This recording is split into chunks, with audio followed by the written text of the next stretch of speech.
বিজেপিৰ ৰাজ্যিক সভাপতি দিলীপ শইকীয়াৰ সংবাদমেল ৰাজ্যিক বিজেপিৰ কাৰ্যালয়ত সংবাদমেল সম্বোধন কৰে দিলীপ শইকীয়াই ৰাজ্যবাসীলৈ ধন্যবাদ জ্ঞাপন কৰে ৰাজ্যিক বিজেপিৰ সভাপতিগৰাকীয়ে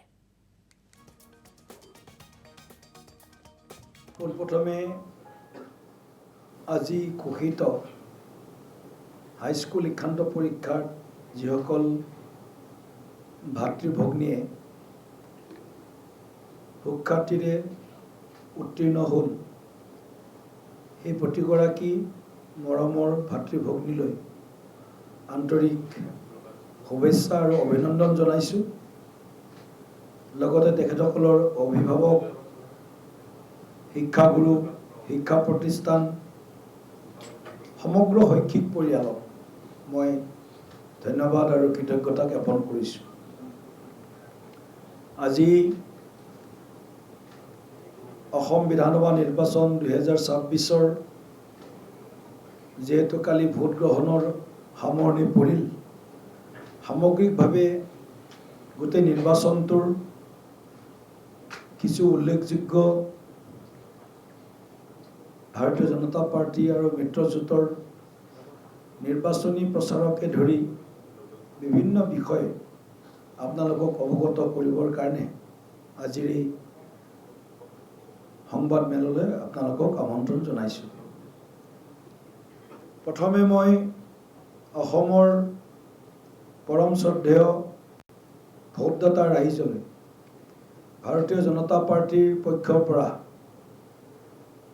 হৃদয়েৰে অভিনন্দন আৰু ধন্যবাদ জ্ঞাপন কৰিছোঁ। এক ঐতিহাসিক ভোটদানৰ জৰিয়তে অসমৰ এই বিধানসভা নিৰ্বাচনৰ ভোটদানৰ পৰ্ব সামৰণি পৰিল। কেইবাটাও দিশত এই নিৰ্বাচন আছিল অত্যন্ত গুৰুত্বপূৰ্ণ। প্ৰথম বিষয়টো হ'ল বহু বছৰৰ মূৰত বা কেইবাটাও নিৰ্বাচনৰ মূৰত এটা পৰ্যায়তে বিজেপিৰ ৰাজ্যিক সভাপতি দিলীপ শইকীয়াৰ সংবাদমেল ৰাজ্যিক বিজেপিৰ কাৰ্যালয়ত সংবাদমেল সম্বোধন কৰে দিলীপ শইকীয়াই ৰাজ্যবাসীলৈ ধন্যবাদ জ্ঞাপন কৰে ৰাজ্যিক বিজেপিৰ সভাপতিগৰাকীয়ে পোনপ্ৰথমে আজি ঘোষিত হাইস্কুল শিক্ষান্ত পৰীক্ষাত যিসকল ভাতৃ ভগ্নীয়ে সুখ্যাতিৰে উত্তীৰ্ণ হ'ল সেই প্ৰতিগৰাকী মৰমৰ ভাতৃ ভগ্নীলৈ আন্তৰিক শুভেচ্ছা আৰু অভিনন্দন জনাইছোঁ। লগতে তেখেতসকলৰ অভিভাৱক, শিক্ষাগুৰু, শিক্ষা প্ৰতিষ্ঠান, সমগ্ৰ শৈক্ষিক পৰিয়ালক মই ধন্যবাদ আৰু কৃতজ্ঞতা জ্ঞাপন কৰিছোঁ। আজি অসম বিধানসভা নিৰ্বাচন 2026-ৰ যেহেতু কালি ভোট গ্ৰহণৰ সামৰণি পৰিল, সামগ্ৰিকভাৱে গোটেই নিৰ্বাচনটোৰ কিছু উল্লেখযোগ্য ভাৰতীয় জনতা পাৰ্টি আৰু মিত্ৰজোঁটৰ নিৰ্বাচনী প্ৰচাৰকে ধৰি বিভিন্ন বিষয় আপোনালোকক অৱগত কৰিবৰ কাৰণে আজিৰ এই সংবাদমেললৈ আপোনালোকক আমন্ত্ৰণ জনাইছোঁ।